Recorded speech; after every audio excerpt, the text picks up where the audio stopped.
Un bambino di nemmeno un anno ingerisce un prodotto tossico contenuto in un flaconcino lasciato incustodito. Corso all'ospedale per salvarlo, 118, polizia stradale organizzano una staffetta per procurare l'antidoto. Autista della Riva Udine aggredito all'autostazione di Grado, stava controllando i biglietti dei passeggeri del bus quando è stato colpito da 2 pugni, gesto condannato dai sindacati che proclamano lo sciopero. Chiude la piscina di via Radamano, si abbassa la temperatura negli edifici di proprietà e si spengono le luci dopo mezzanotte in alcuni viali della città. La cura contro il caro bollette messa a punto dal comune di Udine. I giovani tornano in campagna. In Friuli Venezia Giulia le aziende agricole condotte da Under 35 sono 800, 6% in più rispetto al 2019, un dato in linea con il trend nazionale a stimolare i giovani, innovazione e nuove tecnologie. Domani secondo turno di Supercoppa per la Web Gesteco che affronterà Mantova, reduce alla sconfitta con l'Apu. Le Aquile cercano il bis dopo il successo Ferrara. La squadra scalda i motori in vista del derby di sabato.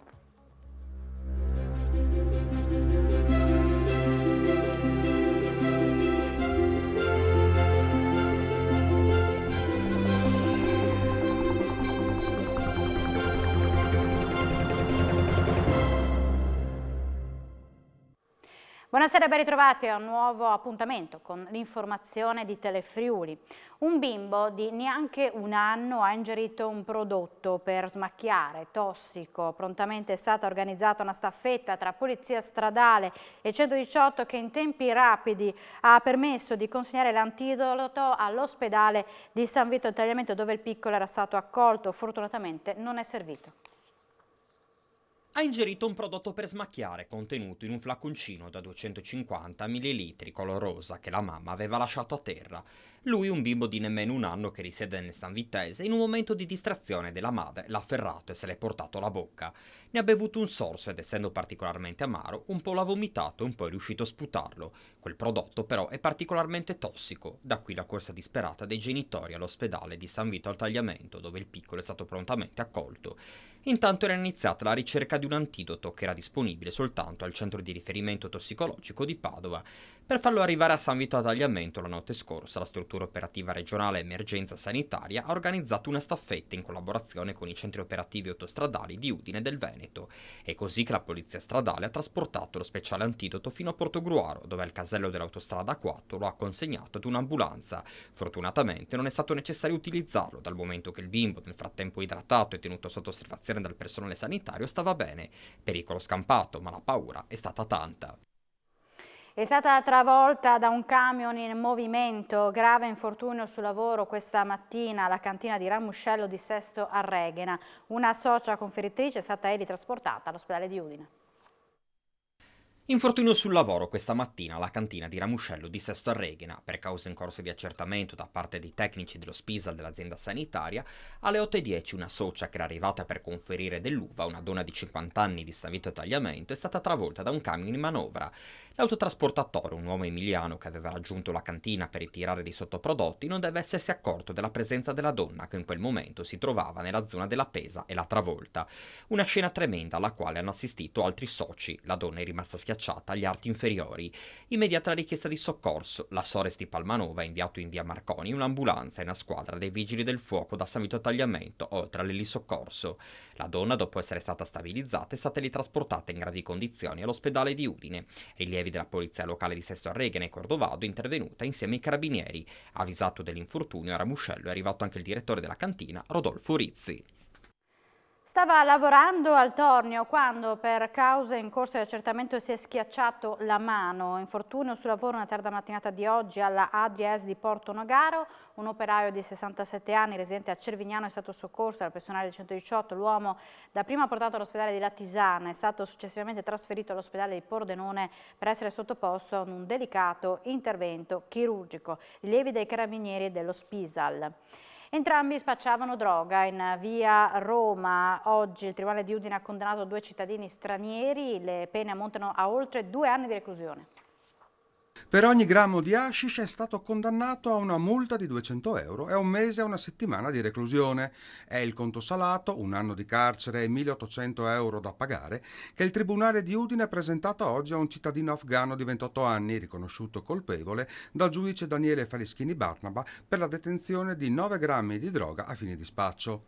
A fine 2018 l'uomo, trovato a Udine nonostante il divieto di rientro per 3 anni notificatogli dal questore pochi mesi prima, è stato individuato in via Roma dalla polizia. Alla vista degli agenti ha cercato di disfarsi del pezzo di hashish particolarmente ricco di principio attivo che nascondeva nella manica del maglione. Il giudice Faleschini Barnaba ha poi condannato a 1 anno e 2 mesi di reclusione e 2.000 euro di multa un cittadino marocchino di 23 anni per spaccio di marijuana sempre in via Roma. Il giovane è stato riconosciuto colpevole di aver ceduto periodicamente dai 5 ai 10 grammi di marijuana a un italiano nell'arco di 1 anno e mezzo tra il 2018 e il 2019. Per entrambi è stata disposta l'espulsione dal territorio nazionale dopo l'espiazione della pena. Un autista di Arriva Udine è stato aggredito questa mattina mentre stava controllando a grado i biglietti di chi saliva sul bus e è dovuto ricorrere alle cure del personale medico. Sul caso indagano i carabinieri. Aggredito da un utente mentre stava controllando i biglietti dei passeggeri in salita sul bus. L'episodio, accaduto stamattina all'autostazione di Grado di Piazza Carpaccio, ha visto protagonista un autista di Arriva Udine che è stato colpito con 2 pugni. È stato soccorso da personale del 118 e sull'episodio indagano i carabinieri. La direzione dell'azienda ha voluto esprimere all'autista coinvolto vicinanza e sostegno, fino a, se necessario, costituirsi parte civile in un eventuale procedimento penale. Atti di violenza sia verbale che fisica ai danni di persone che svolgono il proprio lavoro non sono accettabili e vanno sempre condannati, è la nota di Arriva Udine. Per i sindacati si tratta dell'ennesimo atto di grave e lesivo comportamento ai danni degli operatori del trasporto. A questo proposito, per venerdì è stato indetto uno sciopero nazionale del trasporto pubblico locale, con l'obiettivo che vengano trovate soluzioni concrete al problema. Da un'abitazione di Carlino sono stati rubati 12.000 euro in contanti, provento della raccolta fondi di una manifestazione paesana organizzata nel 2019-2020 e mulini in oro del valore di 1.000 euro. Per introdursi nella casa, ignoti hanno approfittato dell'assenza dei proprietari di una finestra lasciata aperta. Indagano i carabinieri. Un operaio agricolo di 24 anni di nazionalità tunisina e residente a San Giovanni Natisone è stato denunciato per ricettazione. È stato trovato in possesso della bici elettrica del valore di 4.500 euro per la quale un uomo di 72 anni di Udine aveva denunciato il furto avvenuto il mese scorso alla trattoria ai Colli di Spessa. Chiusura della piscina di via Pradamano e abbassamento almeno di 1 grado della temperatura nelle strutture come visionario, palamostre, spegnimento di illuminazione pubblica dopo la mezzanotte in alcuni viali della città e in alcuni monumenti. Sono i provvedimenti assunti dal Comune di Udine per contenere i costi dell'energia. Il Comune di Udine corre ai ripari contro il caro energia. Non possiamo sopportare una spesa di quasi 8 milioni di euro, afferma il sindaco Pietro Fontanini, dopo aver aggiornato il nuovo preventivo di spesa in base ai prezzi stimati. Alle prime misure decise per contenere i costi se ne aggiungono altre per evitare di sborsare oltre 2 milioni di euro in più. Abbiamo deciso di aumentare la chiusura notturna, quindi dopo la mezzanotte, di alcune strade, soprattutto periferiche della città, per quanto riguarda l'illuminazione pubblica. Chiuderemo anche l'illuminazione ai monumenti e per quanto riguarda il gas abbiamo deciso di chiudere la piscina di via Pradamano. Una piscina importante, però abbiamo aumentato la capienza di quella del palamostre di via Ampezzo e quindi pensiamo di poter trasferire gran parte degli utenti della piscina di via Pradamano a quella del palamostre in via Ampezzo. Poi decideremo anche di diminuire le temperature in alcune zone che sono di nostra competenza, che paghiamo noi, tipo il cinema del Visionario, il palamostre, il Palasport Carnera, quindi tutti i luoghi dove la bolletta è pagata dal Comune di Udine. Anche i centri sportivi sono in ginocchio a causa dei maxi rincari e l'Eurosporting di Cordenons bolletta della luce quintuplicata nei mesi caldi. Riscaldare i campi di calcetto, tennis e padel in inverno sarà un salasso difficile da reggere. Al tappeto, così rischiano di finire i centri sportivi alle prese con i costi folli di gas ed energia. Lo sanno bene all'Eurosporting di Cordenons, una piscina all'aperto da far girare, campi di calcetto, tennis e paddle da riscaldare e le bollette sono quintuplicate. I nostri aumenti sono stati nell'ordine nei primi mesi dell'anno del 100% e siamo arrivati ad agosto del 500%. Mesi di luglio, mesi di agosto abbiamo avuto un costo di energia del 2021 intorno ai 5.000-5.500 euro. I mesi di luglio e agosto del 2022 siamo arrivati a 28.000 euro. E adesso, quando riaccenderemo il riscaldamento, tutto cambia, perché il nostro contratto è scaduto. Adesso stiamo riformulando tutti i nostri contratti, ma a delle condizioni che sono nettamente diverse. Gli accorgimenti ci sono stati, pur senza ritoccare troppo le tariffe, anzi, ma non basta. Abbiamo ottimizzato i nostri sistemi di accensione e di spegnimento delle luci, abbiamo potenziato l'efficientamento del nostro gestionale, cercando di evitare sempre che le luci o il riscaldamento rimangano accese nel periodi di inutilizzo. L'inverno, con le proiezioni dei costi, fa paura a chi non può lasciare atleti al buio e al freddo. Significherebbe dover chiudere. Questo per noi non è sostenibile, non potremo andare avanti per molti mesi o passare un inverno con le condizioni dei mesi di luglio e di agosto. A 8 giorni dall'inizio dell'autunno il pensiero fisso di udinesi e non è come fare fronte al caro bollette. Ascoltiamoli. È l'argomento del momento. Il caro energie, l'autunno si sta avvicinando a grandi passi, ma sentiamo udinesi e non quanto sono preoccupati e come pensano di difendersi. Quanto ha pagato? 2,50. Rispetto a? Rispetto ai 90, 110. E cosa fa quest'autunno? Non lo so. Ho comprato una stufa a legna per integrare. Per il riscaldamento ho legna da varie provenienze. Mi toccherà comprarla per integrare. Io non ho bisogno di tanto calore. Più di 19 ho paura di sì. Ho la stufetta o elettrica e riscaldatori. Ci si copre di più in casa anche per sopravvivenza a livello economico. Si cerca di abbassare, anche per una questione ambientale magari. Quest'inverno è un casino davvero. Io ho trovato a malapena il pellet. Ho pagato un sacco di pellet. Il doppio dell'altra volta. Con riscaldamento centralizzato, bollette sicuramente carissime, bisognerebbe mettere un tetto, bisognerebbe fare qualcosa. Siamo tutti in allarme, per mangiare vedremo. Piatti freddi. Piatti freddi, anche se d'inverno diciamo che è un po' più complesso. Le bollette le conserva e le guarda mia moglie, io vado solo a pagare. Una serie di proposte urgenti a breve termine per evitare il fallimento delle imprese e poi un supporto a lungo termine per ridurre la dipendenza dell'Italia dal gas. Oggi le commissioni sviluppo economico e ambiente della Conferenza delle Regioni si sono radunate per licenziare un documento da sottoporre poi al Governo.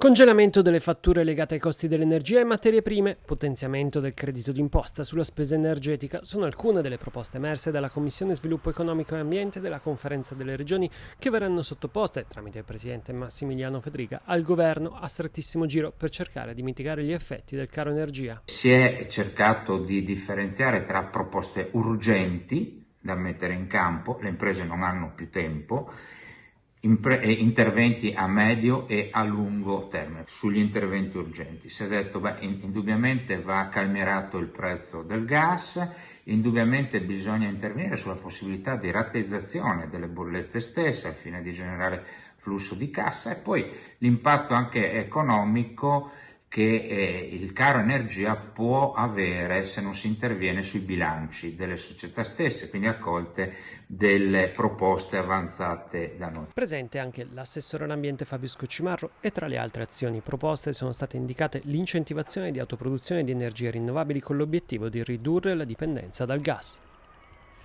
Quest'inverno la crisi energetica ci imporrà l'abbassamento a 19 gradi del riscaldamento in casa e negli edifici pubblici. Questo sacrificio potrà migliorare la nostra qualità di vita, come ci spiegano i tecnici dell'ARPA regionale.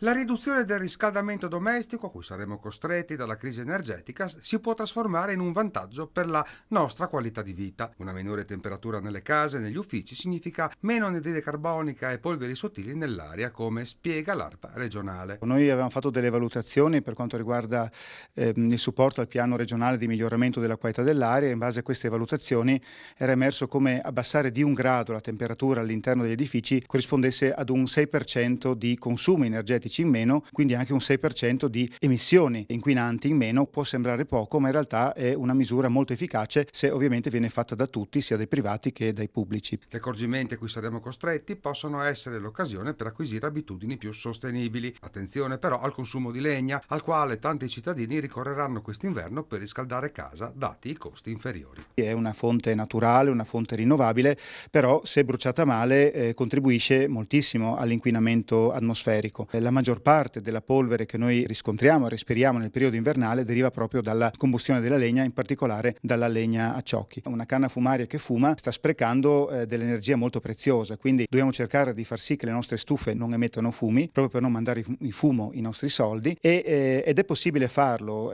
con misure un po' più strutturali. Fare una manutenzione periodica, fare anche una pulizia periodica delle canne fumarie migliora quello che è il tiraggio di questi impianti, quindi migliora quella che è la combustione. Vuoto di contenuti e semplicemente irricevibile. Il gruppo Wärtsilä ha consegnato ieri in tarda serata il piano di dismissione dello stabilimento produttivo di San Dorligo. I licenziamenti saranno quasi 600 e ci sono dei paletti definiti molto gravi dalla regione. 12 mesi di cassa integrazione per completare gli ordini, 593 licenziamenti e non i 450 annunciati 2 mesi fa, tra cui 50 prepensionamenti, riqualificazione professionale, incentivo all'esodo e ricollocazione in altri stabilimenti produttivi del gruppo. Questo è il piano che Wärtsilä ha presentato al governo, alla regione e ai sindacati e che ora verrà discusso per i prossimi 30 giorni per poi diventare operativo. Al lavoro anche un advisor per individuare possibili realtà produttive che si potrebbero insediare nel sito produttivo di San Dorligo. In pratica si cerca anche un compratore del capannone. La rabbia delle istituzioni e sindacati sempre più compatti è unanime e il piano viene considerato irricevibile e vuoto di contenuti da tutti.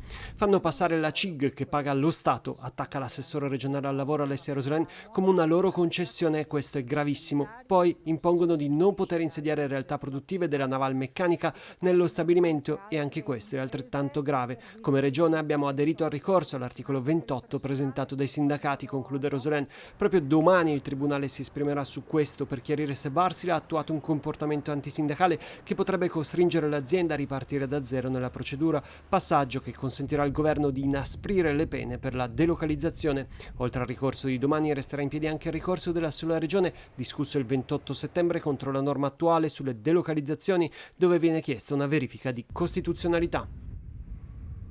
Numeri più che confortanti arrivano dai dati economici regionali del primo semestre, 26.000 occupati in più ed export in crescita del 31% rispetto a un anno fa.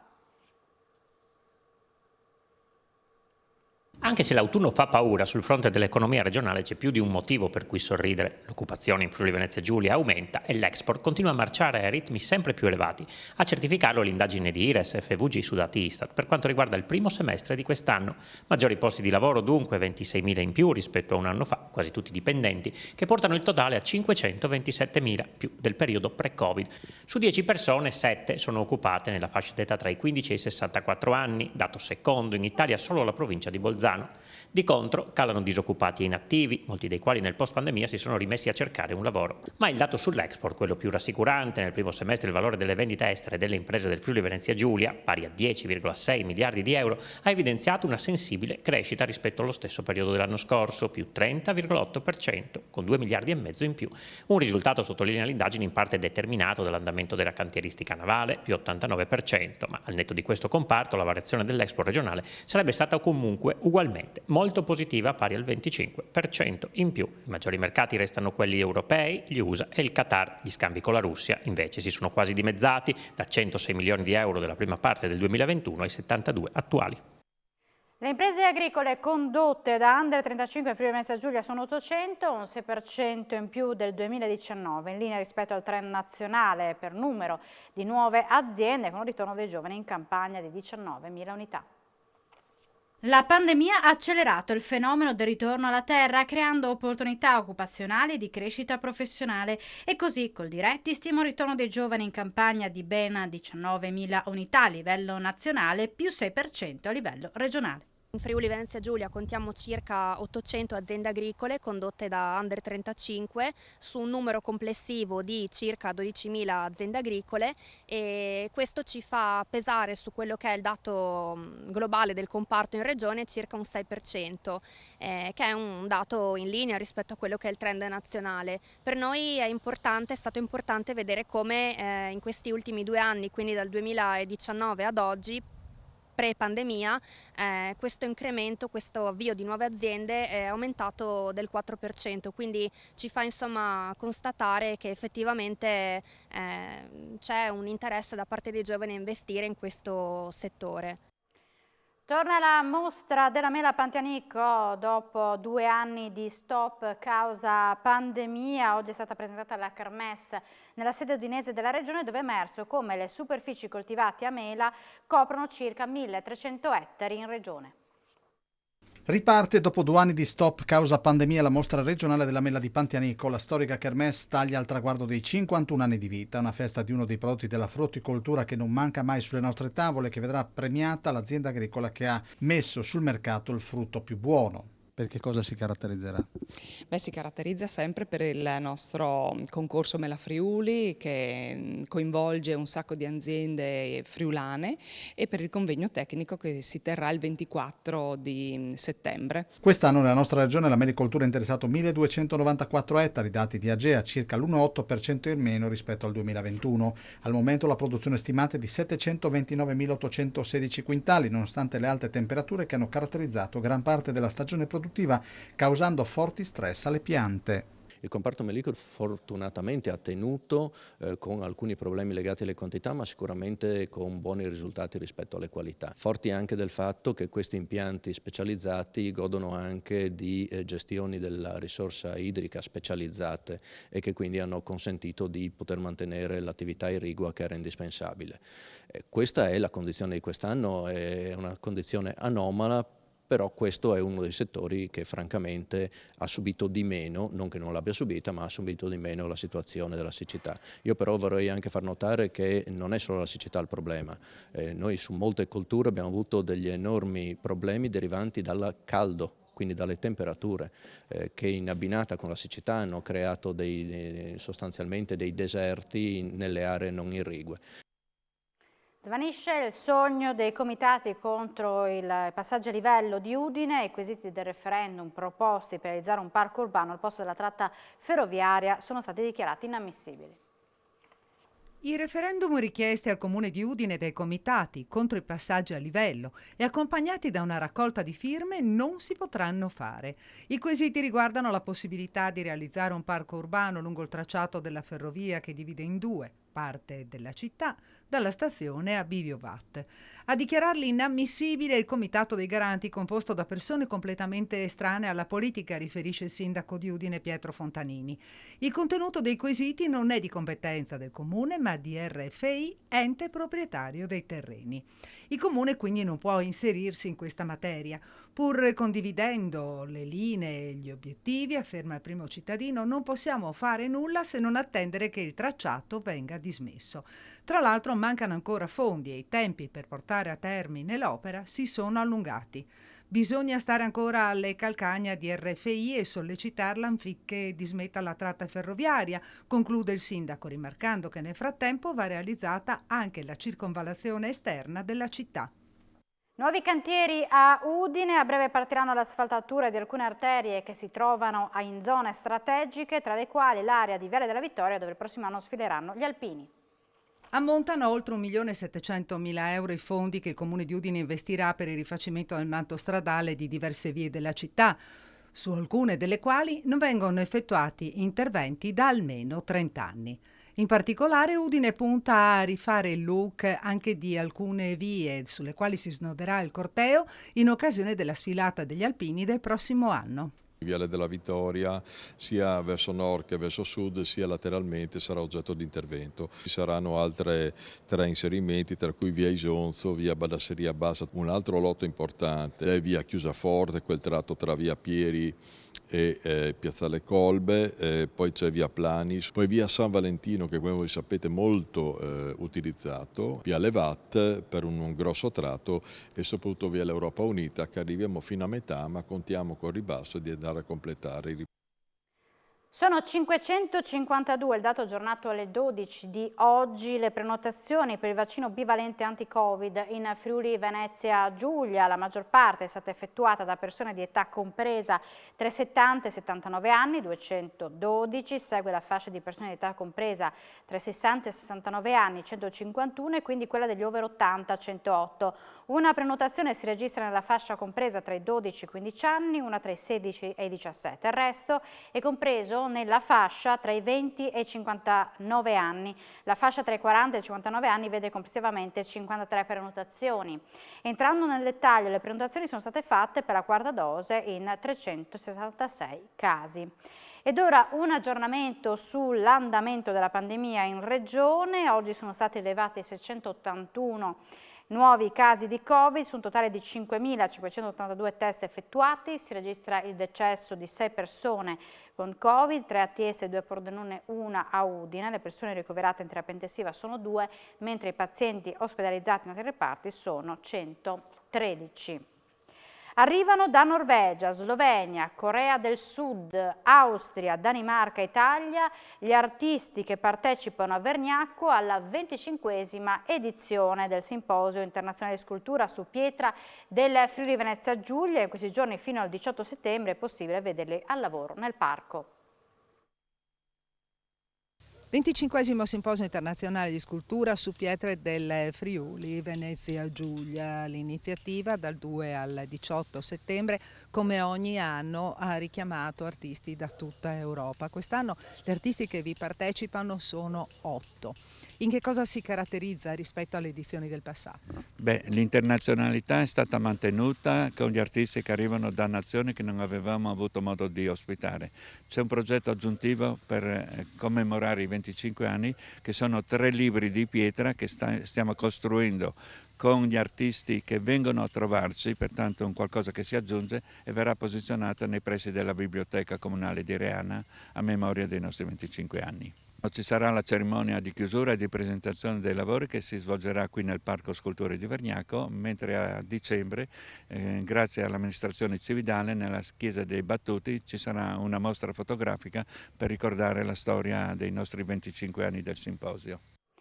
Siamo in chiusura, vi ringraziamo per l'attenzione. Subito dopo la pubblicità, appuntamento con tutte le notizie sportive. Buona serata con Telefriuli.